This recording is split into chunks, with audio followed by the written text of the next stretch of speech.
भागीरथी गांव में पूर्वी अपनी सास सुषमा के साथ रहती थी।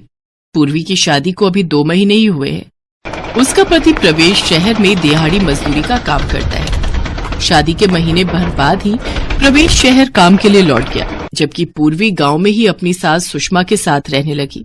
एक रोज, अरे करम चली, ना जाने वो कौन सा मनहूस समय था जब मैं अपने बेटे के लिए तुझे ब्याह कर ले आई। तेरी माँ ने तुझे खाना तक बनाना नहीं सिखाया। ना तो सब्जी में नमक है और ना रोटी गोल है। पता नहीं कहाँ से हमारे पल्ले पड़ गई। सुषमा अपनी बहू से कभी खुशी नहीं रहती थी। वो हमेशा उसे किसी न किसी बात के लिए ताने देती ही रहती थी। पूर्वी एक गरीब परिवार से थी। वो शादी पर अपने साथ कुछ भी दहेज नहीं लाई थी। सुषमा उससे घर के सभी काम लेती। फिर भी सुषमा पूर्वी को कभी उसकी गरीबी के लिए ताने देती तो कभी उसके बनाए हुए खाने में नुक्स निकालती। बेचारी पूर्वी इन सब से बहुत दुखी रहती थी। और फिर एक दिन, अरे नास पिटी, ये तूने कैसा खाना बनाया है? सब्जी जली हुई है और कच्ची रोटियां हैं। तेरे मायके में खाते होंगे ऐसा खाना, मेरे यहाँ तो नहीं चलेगा, समझी? चल निकल जा मेरे घर से। माँ जी मुझे घर से मत निकालो। मैं सच में अब अच्छा खाना बनाना सीख लूंगी। पहले तू अपनी माँ से खाना बनाना सीख, उसके बाद ही मेरे घर आना, समझी? बेचारी पूर्वी रोते हुए अपने मायके जाने लगी, लेकिन उसका घर काफी दूर था। पैदल चलते चलते वो काफी थक गई। फिर वो एक पेड़ की छांव में बैठ गई। उसे चलते चलते काफी जोरों की भूख लगने लगी। मुझे तो बहुत जोरों की भूख लगी है। अभी तो मायका बहुत दूर है। वहां पहुंचते पहुंचते तो मेरी हालत खराब हो जाएगी। मेरे पास तो पैसे भी नहीं है। काश कि मैं अपने साथ कुछ खाने को ही ले आती। अब मैं कैसे अपने घर तक पहुंच पाऊंगी? काश कि मेरे पास नोटों की गड्डी होती और कुछ खाना होता। उसके इतना कहते ही नोटों की गड्डी और खाने की थाली उसके सामने प्रकट हो जाती है। अरे ये पैसे और खाना कैसे आया? तभी वो जिस पेड़ के नीचे बैठी थी उसमें से आवाज आती है, बेटी, ये खाना और नोटों की गड्डी मैंने तुम्हें दी है। पर ये कैसे संभव है? भला ये पेड़ रोटी और खाना कैसे दे सकता है?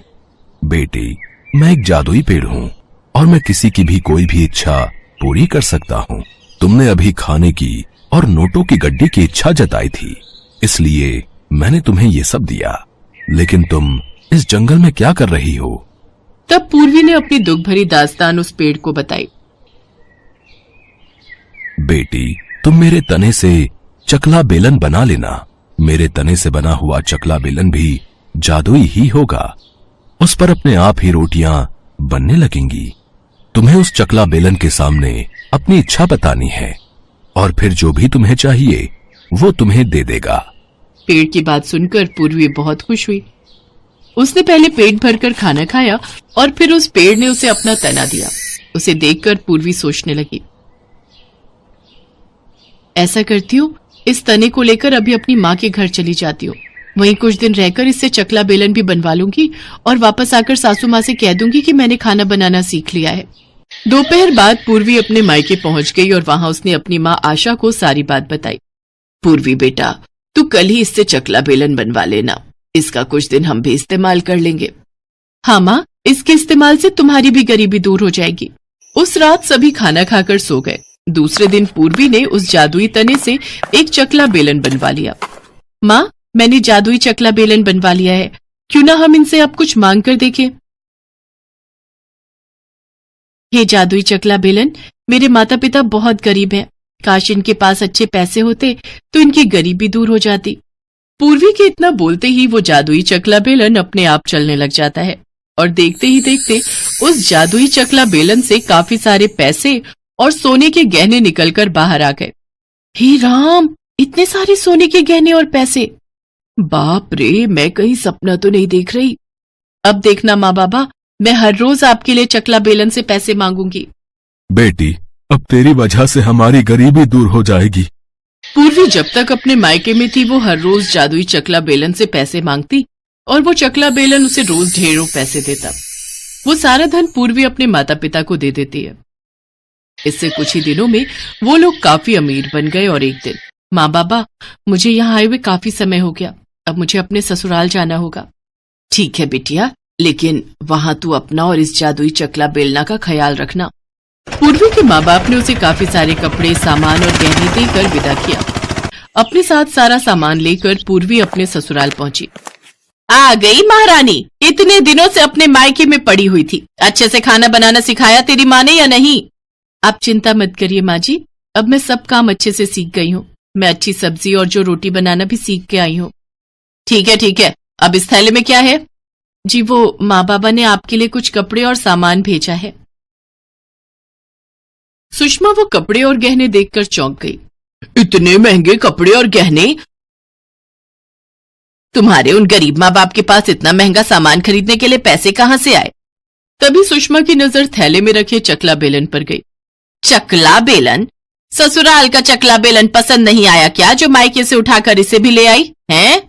माँ जी, मैंने इसी चकला बेलन पर गोल रोटियां बनानी सीखी हैं, इसलिए इसे अपने साथ ही ले आई। अच्छा चल ठीक है, अब इसे रख दे और जल्दी से खाना बना, मुझे बहुत भूख लगी है। हाँ, सफर से इतना थक कर आई हूँ, अब मुझसे खाना नहीं बनाया जाएगा। ऐसा करती हूँ, आज चकला बेलन से ही खाना मांग लेती हूँ। पूर्वी किचन में जाती है और चकला बेलन को अपने सामने रखकर कहती है, काश मेरे सामने ढेर सारा स्वादिष्ट खाना आ जाए। पूर्वी के ये सोचते ही उसके सामने ढेर सारा स्वादिष्ट खाना आ जाता है। ये देखकर पूर्वी बहुत खुश हुई। वो जल्दी से सुषमा के पास गई। माँ जी, चलिए खाना तैयार है, आप चलकर खाना खा लीजिए। इतनी जल्दी खाना? अरे खिचड़ी या दलिया ही बना दिया क्या? आप खुद ही चलकर देख लीजिए। सुषमा रसोई घर में जाती है तो वहां ढेर सारे पकवान देखकर पूर्वी से कहती है, इतनी जल्दी इतना सारा खाना?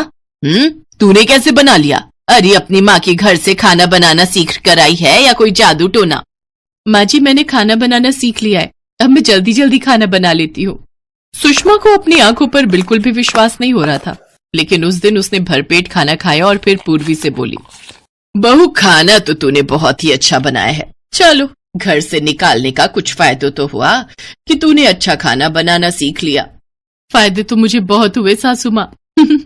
इस तरह पूर्वी अपने जादुई चकला बेलन से जब भी खाना मांगती, उसके सामने झट से खाना बनकर आ जाता। ऐसे ही कुछ दिन बीत गए और फिर एक दिन प्रवेश वापस अपने गांव आया। क्या बात है जी, जब से आप आए हैं दुखी लग रहे हैं। क्या बताऊं पूर्वी, शहर से आते वक्त सोचा था कि तुम्हारे और माँ के लिए कुछ कपड़े और कुछ सामान ले लूंगा, लेकिन सच कहूं तो जो भी मजदूरी मुझे मिलती है उसमें तो मेरा किराया, खाने पीने का खर्चा, साथ में तुम लोगों के लिए जो खर्चा भेजता हूँ वही निकल पाता है। उसके बाद तो बचत के नाम पर कुछ भी नहीं बचता। आप परेशान मत होइए जी, अब हमें पैसों की कोई परेशानी नहीं होगी और अब से आपको मजदूरी करने की भी जरूरत नहीं पड़ेगी। ये तुम कैसी बातें कर रही हो पूर्वी? अगर शहर जाकर मजदूरी नहीं करूंगा तो तुम्हारा और माँ का गुजारा कैसे चलेगा, घर खर्च कैसे चलेगा? पूर्वी ने प्रवेश को जादुई चकला बेलन की सब बात बता दी, साथ ही उसको ढेर सारे पैसे भी निकाल कर दिए। और ये सब करते हुए उसकी सास सुषमा ने उसको देख लिया। ओह, तो ये राज है इस जादुई चकला बेलन का। इसके इस्तेमाल से ही पूर्वी इतना बढ़िया खाना बना रही थी, साथ ही ये तो ढेरों पैसे भी देता है। मुझे जल्द ही इस जादुई चकला बेलन को चुराना होगा। रात को मौका मिलते ही सुषमा वो जादुई चकला बेलन चुराने जाती है तो बेलन अपने आप हवा में उड़ते हुए सुषमा की पिटाई करने लगता है। तभी सुषमा जोर जोर से दर्द के मारे चीखने लगी, अरे कोई मुझे बचाओ, नहीं तो आज तो ये बेलन मेरी जान लेकर ही छोड़ेगा। तभी वहां प्रवेश और पूर्वी भी आ गए। ये नजारा देख पूर्वी ने अपने मन में कहा, हे बेलन, माँ जी की और अच्छे से धुनाई कर। बस फिर क्या था, सुषमा की अच्छे से धुनाई होने लगी और पिटते पिटते सुषमा बेहोश हो गई। पूर्वी, जल्दी से इस बेलन को रोको, नहीं तो आज माँ मर जाएगी। फिर पूर्वी ने अपने मन में कहा, हे बेलन रुक जा। प्रवेश और पूर्वी ने सुषमा की मरहम पट्टी की। इस हादसे के बाद सुषमा को सबक मिल चुका था, साथ ही उसने कसम खाई कि वो चकला बेलन को कभी हाथ नहीं लगाएगी। विक्रम और सहदेव दोनों सगे भाई थे। विक्रम बहुत ही मक्कार और लालची स्वभाव का था, जबकि सहदेव विनम्र और सीधे स्वभाव का था। एक दिन विक्रम की पत्नी सरला गुस्से में बोली, मुझे समझ नहीं आता बापूजी, पूरे घर में अपनी खांसी से बीमारी फैलाते रहते हो। तुम्हारी वजह से पूरे घर में बीमारी छाई रहती है। भाभी, तुम बापू से इतनी नफरत क्यों करती हो? इस तरह से कोई दुत्कारता है क्या? बापू की उम्र का तो लिहाज करो भाभी। सुनते हो जी, इस सहदेव की भी लगता है जुबान निकल रही है, थोड़ी खींचनी पड़ेगी। अपनी भाभी से जुबान लड़ाता है, आज तेरी खाल खींच लूंगा। विक्रम छोड़ दे इसे, छोटा भाई है तेरा, मत मार, कुछ तो रहम कर। ये तो बस मेरी परवाह कर रहा था, इसीलिए इसने बोला इस बात की इतनी बड़ी सजा मत दे। समझा दो इसे। आज के बाद इसने सरला को अगर कुछ कहा तो इसे जान से मार दूंगा। अपनी जुबान को मुंह के अंदर बंद करके रखे। विक्रम अपनी पत्नी सरला के साथ मिलकर अपने भाई और पिता पर बहुत जुल्म करता था। इसलिए एक दिन सहदेव अपने पिता से बोला, बापू, अब हम यहाँ नहीं रहेंगे, हम कहीं और जाकर रहेंगे। भैया भाभी आपको बहुत तंग करते हैं और ये मैं नहीं देख सकता। तू बापू को लेकर जा तो रहा है, पर इतना जान ले, मैं तुझे एक फूटी कौड़ी भी नहीं दूंगा अगर तुम दोनों पलट कर वापस आए तो। मुझे आप दोनों से कुछ भी नहीं चाहिए, बस माँ की निशानी, ये आटा छलनी मुझे दे दीजिए। मैं इसे माँ का आशीर्वाद समझकर अपने साथ रख लूंगा। ले जाने दो, ये बेकार सी टूटी हुई पुरानी आटा छलनी वैसे भी हमारे लिए बेकार है। अच्छा है ना, बला टलेगी। सारा दिन मनहूसियत छाई रहती है, जान छूटेगी। सहदेव अपने पिता को लेकर निकल पड़ता है। उसके पास न रहने का ठिकाना था, न ही खाने के लिए भोजन। चलते चलते सहदेव ने अपने पिता से कहा, पिताजी, ये जगह सही लग रही है, आप कुछ देर उस पेड़ के नीचे आराम करो, तब तक मैं घास फूस से एक झोपड़ी तैयार कर लेता हूँ। रहने का ठिकाना तो बनाना ही पड़ेगा, उसके बाद मैं काम की तलाश करूंगा।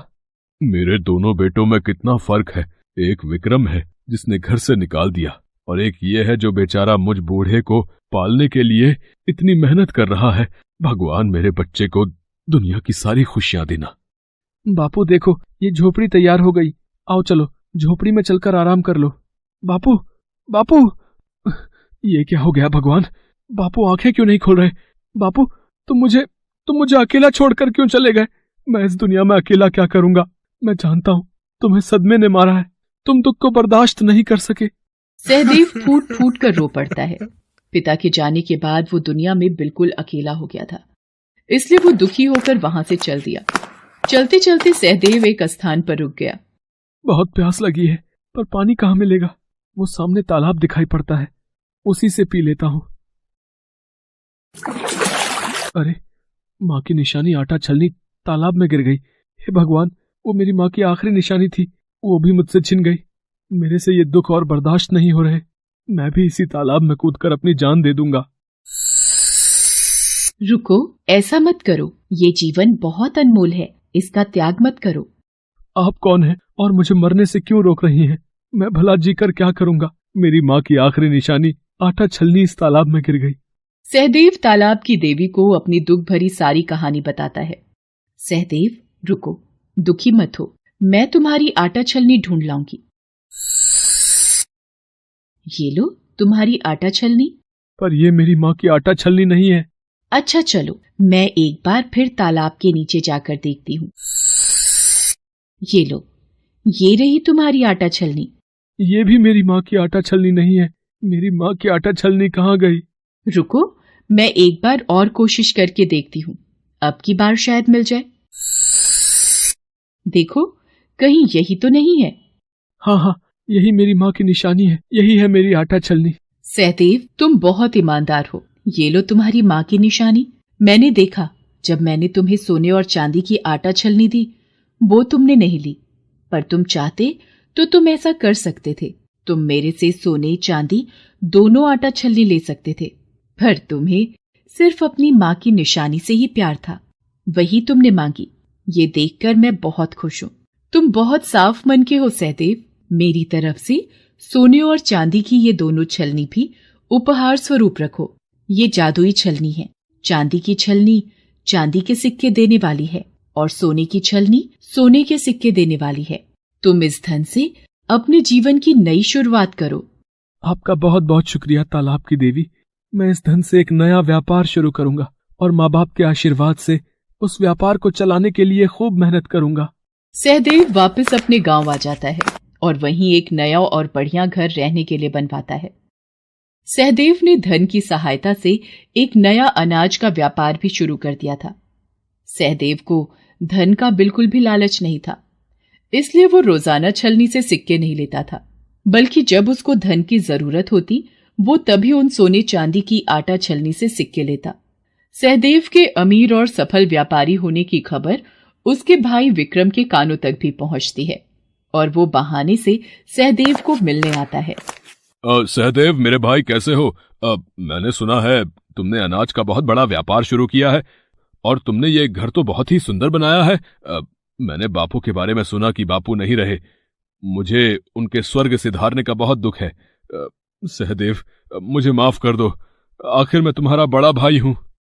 भैया, आपको अपनी गलती का एहसास है, इसलिए मैंने आपको माफ कर दिया। आप रोना बंद करो। मैं जानता था मेरा छोटा भाई मुझे जरूर माफ कर देगा। सरला, तुमने देखा, हमारा सहदेव बहुत अच्छा है, इसने हमें माफ कर दिया। सहदेव, मैं तुम्हारी भाभी हूँ, मैं तुम्हारी माँ समान हूँ।